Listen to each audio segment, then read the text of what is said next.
I would build a new social media account and focus on short form video. I would start by solving a problem. So I would think of my number one problem that is affecting that my product solves, right? And I would make a video and say, do you struggle with XYZ? And then I would introduce myself and I would say, I would give solutions to that would generate conversations. That was just enough to where they said, let me message you. I need to know more. Welcome to MLM Nation, a podcast of leaders, by leaders, for leaders, hosted by Simon Chan. He's built a team of over 200,000 and is now a full-time MLM coach and trainer. So if you're ready to level up your business, join us now. Let's do this. MLM Nation, this is Simon Chan. I'm fired up to bring our special guest today, Sarah Strunk. Hey, Sarah, are you ready to make it happen? I am. Let's do it. Sarah Strunk has been an entrepreneur for many years and has done everything from being a blogger, an online influencer, business coaching, to owning her own brick and mortar business. In 2017, she eventually joined network marketing just so she could get the products at a special discount.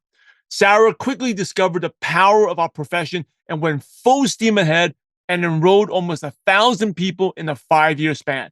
Today, she's a six-figure earner with a team of over 1,600 distributors. Sarah credits her success to being able to track a huge network by making people feel good about themselves, regardless of where they're at in life. So, Sarah, I've given MLM Nation a brief intro, but please take us more back to your background and how did you eventually come across network marketing? Yeah, thank you so much for having me on. I'm so excited to share my story. I discovered network marketing in 2017. I was very against network marketing prior to that. I have no problem saying that I was very ignorant to the industry and I had a lot of preconceived notions and I just did not have a fantastic feeling about the industry, as many people may have that feeling, right? Like I'm sure we all have that friend who thinks it's a pyramid scheme and a scam and all that. So I was totally that person. I'm a military spouse. So my husband is active duty Air Force and I have two young boys. And so in 2012, I needed a way to stay home and make money while my husband was facing a deployment, which by the way, was voluntary because we needed cash. And I don't know if a lot of people know this, but they actually pay you more money if you go overseas and volunteer to get shot at. So we were in a situation with my family where we kind of desperately needed that income. And so my husband had gone off on this deployment overseas. And I knew that I needed to create something, an income for my family. I couldn't afford to go back to work. So I stayed home and started a business from my kitchen table.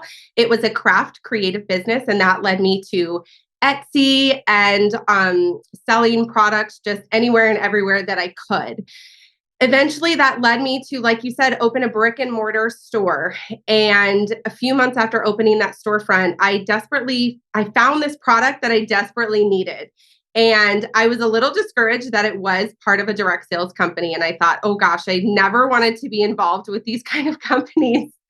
But the product was so unique and so innovative. I knew that I had to grab it. And so I did sign up. I didn't tell anybody. I didn't tell my husband. I didn't tell a friend for a few days. Once I got it in my hand, I knew that I needed to share it with the world, that there were so many people in my network who needed it. And so I did. And I seemingly had a team overnight from sharing that product with my network who needed it. So I enrolled 97 people in the very first week of network marketing. And from there, it just took off. And I knew that this was something that I had to learn about. And I had to throw all of my time and energy into figuring out more about this industry because I knew there was something to it. And that's kind of how I got started. How long did you do this for until, and we're going to talk about the 97 people in a bit, until you decided to give up your, and go really full steam ahead with network marketing? Honestly, it was that moment when I did share and I had all of those people jump on. I knew there was something here. And I had just signed a lease at my brick and mortar store. And so I was locked into that for 2 years. But what those products kind of, they paralleled each other really well. So I could integrate them into my storefront. But I will tell you, within a few months, I was able to scale back from being at my brick and mortar store. It went from we're open, 6 days a week to we're open when I feel like being open, because my network marketing company was taking off so quickly. And honestly, like doing brick and mortar and doing network marketing, there's no comparison when you look at like the overhead and the expense and the time and all of that. So I just I spent all of my time in the network marketing company as I could. So you recruited 97 people in your first week. So my first question is, how much does it cost to join in your business? $99 to join. $99. So you recruited 97 people at $99. Mm-hmm. So how can you get, $99 is not very high, but it's also not low. Some people think, it's free to join. That's why you should be recruited. So how could you get 97? A lot of people don't even get 97, or they don't even get 10 people in the whole lifetime. How were you able to get 97 in 1 week? Because of the network that I had built. So I kind of call myself a backwards network marketer. So sometimes you'll see a lot of people, they do network marketing and then they're like, I think I'm going to go into affiliate marketing. I think I'm going to write a blog. I think I'm going to do coaching on the side and things like that. And so because I had done all that stuff prior, I had built a network. I had built, I really was in a position where I was already providing value to so many people. That when it came time to say, hey guys, I found something. I know this is totally outside of the realm of what I normally do, but this is huge. This is a huge opportunity for you. I just had all of those people that had been following me jumped on board with me. And so, it was great. So how did you build that network? So I think a lot of people, they don't realize. So you started network marketing in 2017, but you actually started network marketing years ago, because you're building value, contributing to people. So if someone's new and they've never done any type of, I guess your expertise is like traction marketing, like any type of value, where can they start to build a network? The thing is that you have to just start sharing knowledge that you know. So what I did very specifically was that any knowledge that I had, if I was just a few steps ahead of where somebody else was, I would participate in a lot of Facebook groups and I would share anything that I knew, right? So I was very active in Facebook groups inside of my niche, inside of my market. And so I focused on building connections and building friendships with those people. And so what I would say to somebody, if they're brand new and they're trying to get started, is that it's okay. Don't worry about the gardener. My dog Obi may be barking soon. So I know it's like he's literally come right to my front door as I'm speaking. What I would say to people is connect online, get started on Facebook groups and find a community. Find a community that has questions that you can answer that are related to your niche. So you are just a few steps ahead of somebody else. That is fine. Surround yourself with the people that you can help and you can give guidance to. That is what I did. So I built my entire business in Facebook groups, truly. Starting in like 2012, about 2011, 2012, I participated in Facebook groups and I answered whatever questions that I could for people. And that really is where we talk about value. And a lot of people think, well, I need to start a channel and I need to have followers to give value. And you don't. You truly can start all that inside of Facebook communities. And this is I still do this to this day, is where I get a ton of leads, are just by growing my community inside of a Facebook group. And I think I like what you said. You just need to be a few steps ahead. You don't need to be the guru, right? The expert. It could be something you learn, you read a book or something like that, or you watch the video and then you share that, and being a person of value. You also talk about one of the keys to success is you make people feel good about themselves. Can you talk a little bit more? What do you exactly mean by that, right? And because I think that's one of those things that it's easy to say, but what do you actually do? But how would you make me feel good today?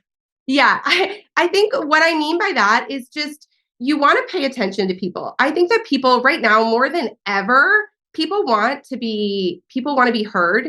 They want to be seen. They want to feel like you understand them.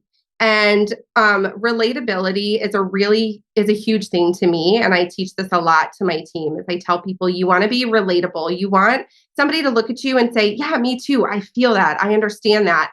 And so what I do is I really just try to see people where they are. Like I think we just have to, yes, we want to make sales, and yes, that's our whole goal and what have you. But I think what we really have to do is take the time to get to know somebody and really ask insightful questions and really just want to connect to somebody and want to learn more about them. And when you genuinely, truly want to learn more about somebody, it makes them feel like you care. You want to be somebody who makes everybody feel like somebody, right? Or that's the quote or how it goes. And really just asking questions to people and just giving them a chance to share with you instead of you speaking all the time and trying to tell them about your product or opportunity.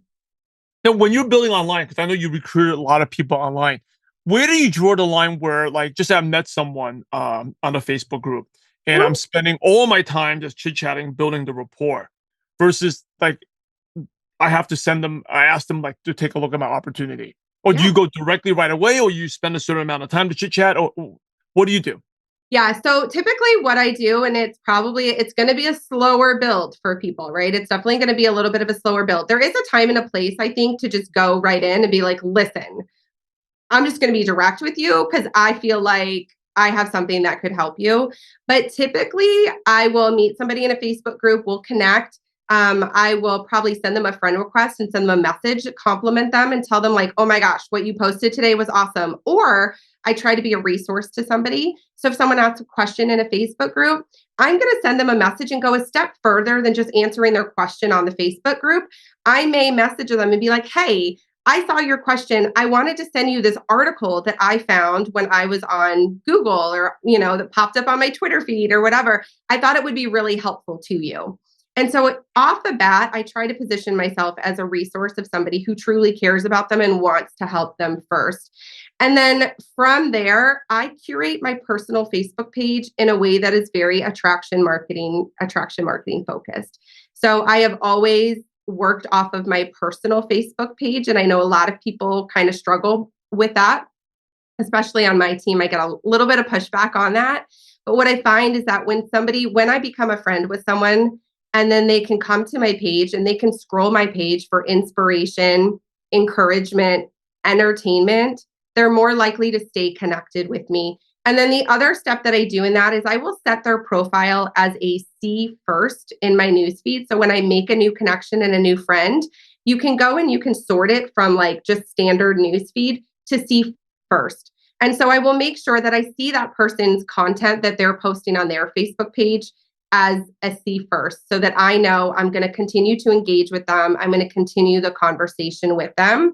And you don't want to build rapport forever, right? But you can pretty well sort out within a few days or a couple weeks, maybe, if this person would be a great fit for my product or my opportunity. And if not, then they're just going to be a friend that I have added to my network. And I just hope that I continue pouring value into them from what I curate on my page.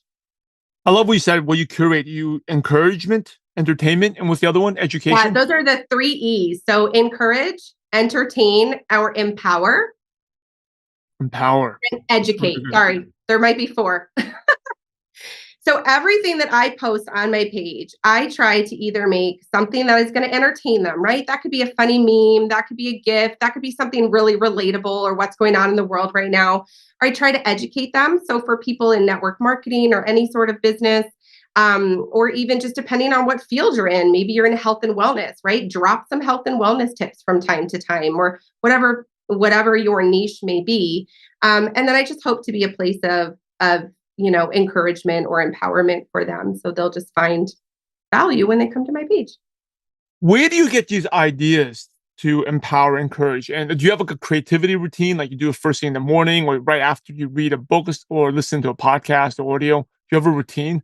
I don't listen. I am like the ADHD. I am ADHD hot mess on fire, and it has sort of worked for me. I am not a regimented, scheduled person. I do not have a specific thing. I will tell you what I typically do is when I'm scrolling Facebook and I see something that is educational, entertaining, empowering. I save it to my phone and I'm like, that would make a great post. Sometimes I do get little excerpts from a book that I read, or I'll take a screenshot or I'll post that. But before I post anything on Facebook, I always ask myself those three questions. Is this entertaining? Is this educational? Or is this empowering? And that's when I choose to post it. And when do you post? Do you specific time or just whenever the idea I comes? post whenever the mood strikes me. I try to post on my personal page once a day. So without fail, I will post on my page once per day. I often will tell my team, don't post back, 7 times a day on your personal page. You want to have one really good curated post that's going to bring engagement to your page. And you want to post things that people will share, that people will tag their friends in, that people will comment on. So, I try to discourage people from sharing a photo of their lunch unless it's, unless it's showing your lifestyle and maybe you're on a vacation and you're sharing your lunch, but typical daily things, no. I thought one of the posts that was really good, because right before this interview, I was like, let me just to see how Sarah is, right? And after spending 5 minutes, I immediately feel like I get to have an idea of what you do. And I think this would be helpful for the listeners. And we will put the link to Sarah's profiles in the show notes page if you go to mlnation.com. But the post of where you had your allergies, and don't take it the wrong way, you didn't look too good. You look pretty crap, right? But that's vulnerable. That's I think people think you have to look good. That was a picture with Sarah. She didn't look her best. I think your eyes were so swollen. And you're sharing your struggles about the allergies and stuff. And I thought, I think if people, our listeners or watchers, want a good idea of how to post, go definitely check out Sarah's profile.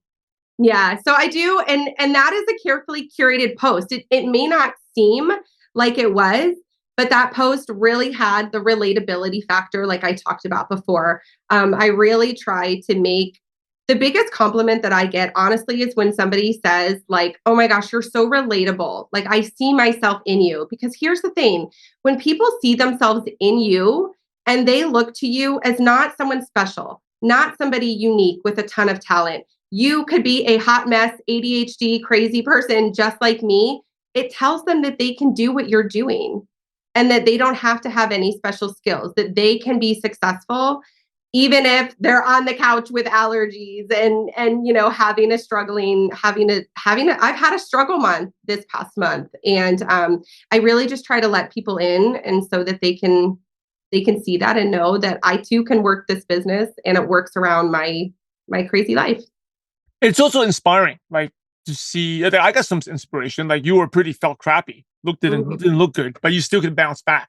Right. Yeah. So I think that is the relatability. And I think people see you like 95%, but you got the extra percent that allows you to show up. And then that inspires people. Like, you're going through exactly the same stuff that they're going through. Yeah, exactly. Exactly. What was an aha moment in your business where things really start taking off for you? I know you had a great start, but things really, really start blowing up. Yeah. It's really interesting how I built, because it was so quick and fast and furious that I really didn't have a minute to breathe. Honestly, for that first year, it was just go, go, go, go, go. A really big aha moment, I think, that I had probably a year, it might've been a year or 18 months in, was that I had to take myself out of management mode. And I think that can be something that leaders get into really quickly, especially if you have a fast start in this business. Or even if you recruit a handful of people, you can get that, you can get into that management mode really, really quickly. And so for me, a big moment was that I had to step back and stop trying to control everything with my team and feel like I had to tell them exactly what to do. And the aha moment for me was just saying, I need to be the one that is leading by example. And I need to be the one that is setting the pace for this team. And if they see me working so hard to do all the team things, they may never want to recruit or sponsor, because they may think that that's what you have to do. And so that was a really big pivotal moment for me, to just step back from management mode as a leader and just focus on leading by example and letting my team see what I do on the daily and how I operate my business, so that they could duplicate what I was doing. Shifting gears a little bit, this is my favorite question. you've been in the profession for like 6, 7 years. What is your worst moment to the point that you had maybe even regrets doing this, but you didn't quit, and that's why you are where you are today? Yeah, so this is super vulnerable for me, and I really didn't know if I was going to share it, but I think that I will, because we talked about vulnerability. Early on, I was chasing the very top title of my company. So I hit the second to top rank fairly quickly, joining because of my network and all that. But that top title really was something that I was striving for. I wanted to hit the top of the comp plan. It was just, it was all new to me. And I had made some mistakes where we kind of manufactured hitting that title a little bit, where we were like, let's just have somebody sign up here, here, and here. And that's really hard for me to admit on here, but I will tell you that it was probably the worst moment in my career. I almost was let go from my company.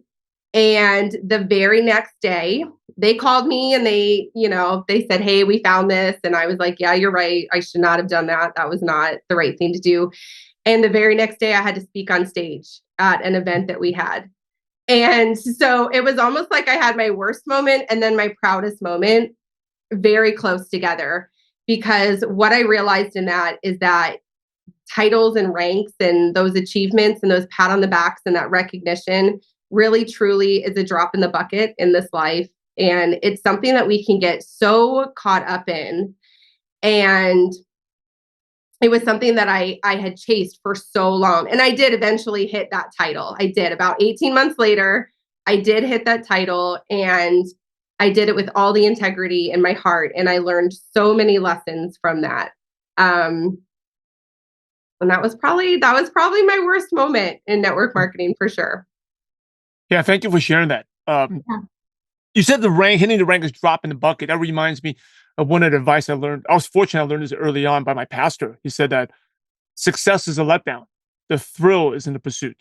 Yes. Right. Oh, wow. Right. Yeah. And like that rank means nothing, doesn't mean that much to you, but it's the thrill of who you went, who you became. You went from the worst moment to the best moment, and then you're hitting the rank again. Right. Yeah. That's what gives you the ultimate satisfaction. Yeah, I totally agree with that. It was a completely different feeling when you let that go and you learn that lesson, and you learn, like, why was I chasing that? The thrill was in the chase. It truly was. And when you get to that point, you realize, like, well, that's just another like check. And especially for very driven people, we're like, okay, well, what's next? And so I think you have to learn another lesson in that, to just be content with where you are. And it's okay to strive for the next level, but don't make it your entire focus, and don't lose focus of the bigger picture, what we really are here and what we're put on earth to do. So definitely. Hey, I forgot to ask you this. Who told you, you joined network marketing because of the products, but who told you about the products? Was it a friend, or was it it was a business connection. It was somebody who was kind of in a similar business with me. They were kind of doing the DIY creative brick and mortar type thing like I was. And they're the ones who actually told me about it. But interestingly enough, prior to like her reaching out to me, a week before that, I was on Google trying to figure out, how can I make this product? How can I figure out, like, this is a product that needs to be put in production. Why has no one invented it yet? And so it was really just timely that I had actually been looking for it and researching how to make it on my own. And then it was someone within my network. We weren't really good friends at the time, but so it was kind of just perfect that I was looking for it. And then she messaged me too. So what was the product that you, what was the product?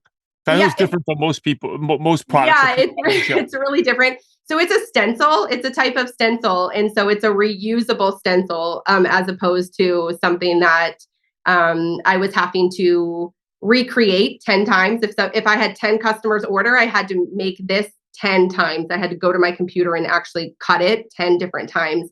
And so this product was a reusable version of that. Somebody had figured out how to make a reusable version. And so that was the magic. We all know consistency is really important. How do you stay consistent? Yeah. So consistency is huge. Of course, if you ask any top network marketing leader, anyone in business, right?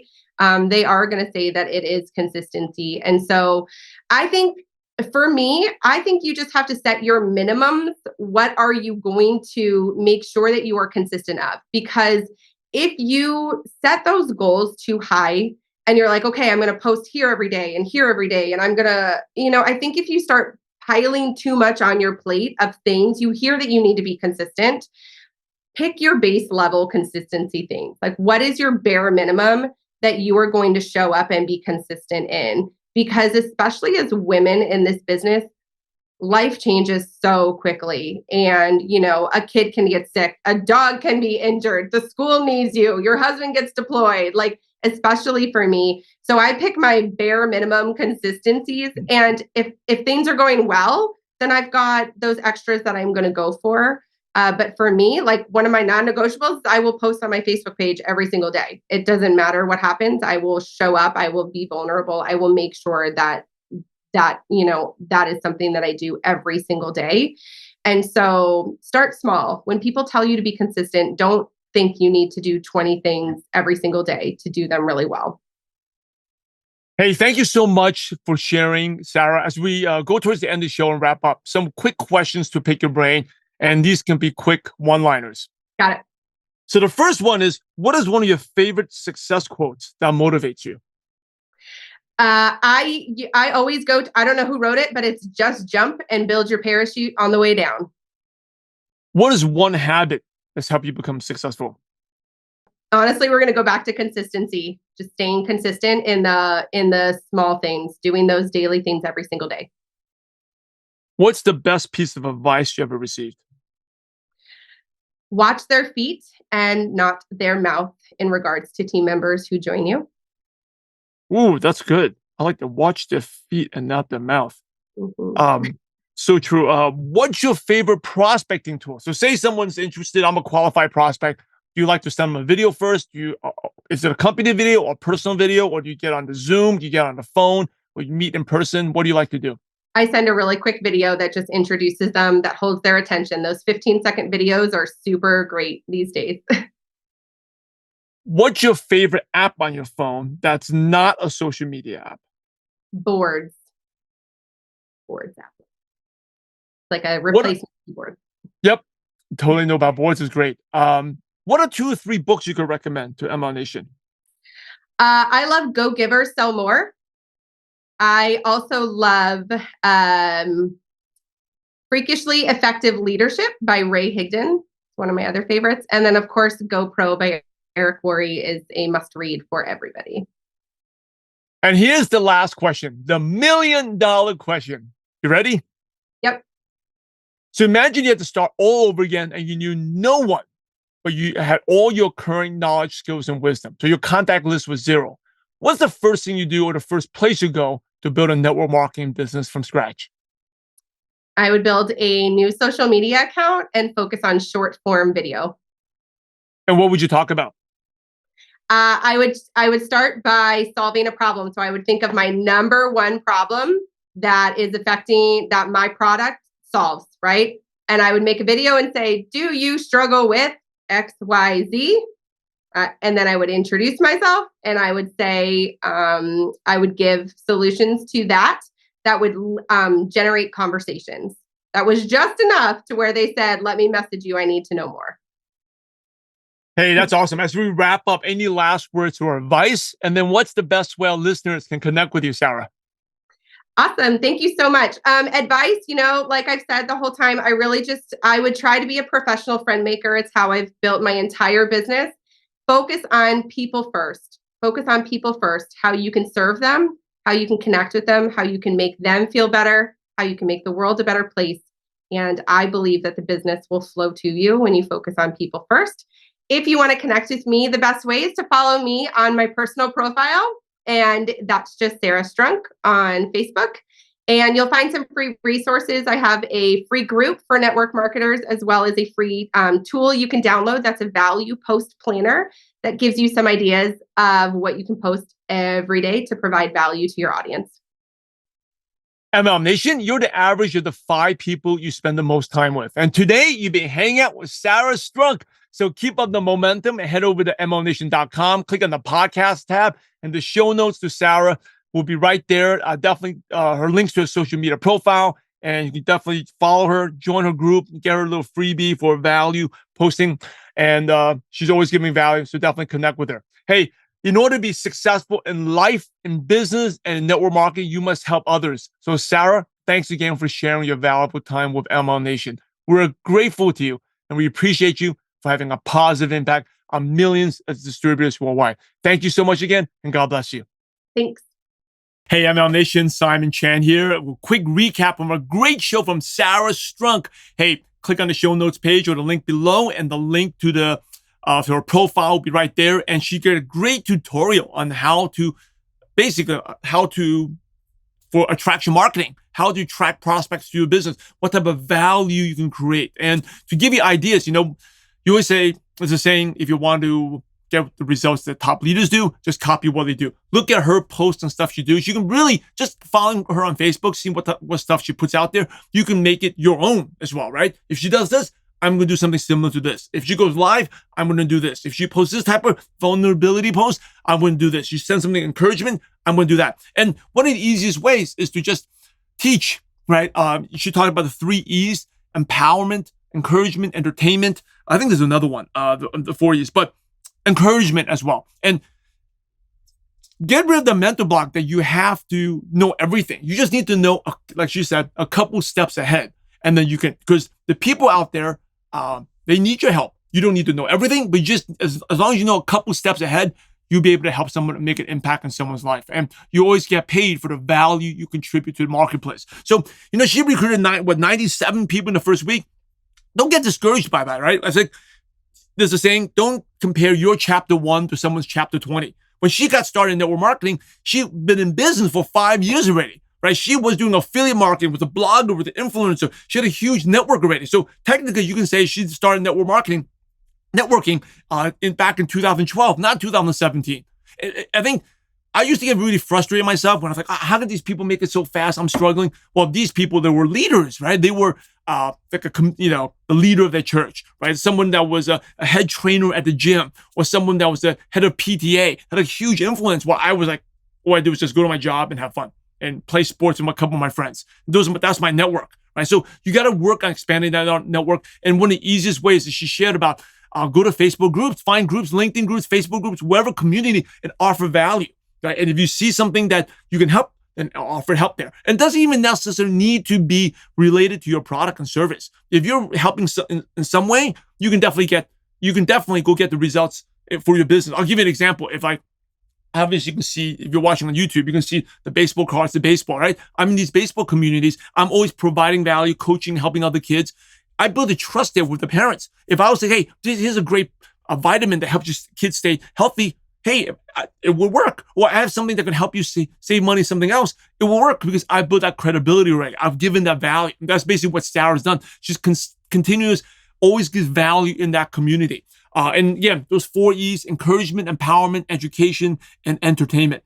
I think there's so many good stuff here. Being relatable. Go back, go to check out her profile. She puts a lot of vulnerability posts. She shared something about her allergies and she looked pretty crappy, pretty bad. But that's something, you don't need to be perfect, but you do need to be real and you do need to be relatable. I also talk about success is a letdown. I'm going to end on this one, right? Success is a letdown. The thrill is in the pursuit. That whatever rank, and I didn't get this when I was younger, but I'm thankful I got the advice, is whatever rank, whatever income you want, it's going to be a letdown. The real joy, the real reward of our profession is the person you become. At the same time, you can't make the million if you don't become a different person, right? My late mentor, Jim Rohn, taught me, don't make the million for the million, make the million for the person you become. So who are you becoming today? And you got to be more consistent. Talk about be consistent. You may not be consistent in everything, but base minimum. For her, Sarah, base minimum is posting on social media, right? Posting once on her Facebook page. What is your base minimum? And staying consistent and the person you're becoming in the process. Because that ultimately is the real reward of our profession, and is going to determine what type of income you make. So, hey, thank you for watching. I'm Simon Chan. I'm proud to be a part of this amazing profession. Hey, these episodes take a tremendous amount of my time, the leaders' time as well. So make sure you follow them on social media. Also, subscribe. You're watching YouTube, subscribe to this channel, share it with others. Leave us a review on the podcast. Subscribe to us as well. That will really make an impact so we keep these episodes going. So anyway, thank you so much for watching. Now it's over to you. Take action what you learned and go out there, have a positive impact on someone's life. God bless you all.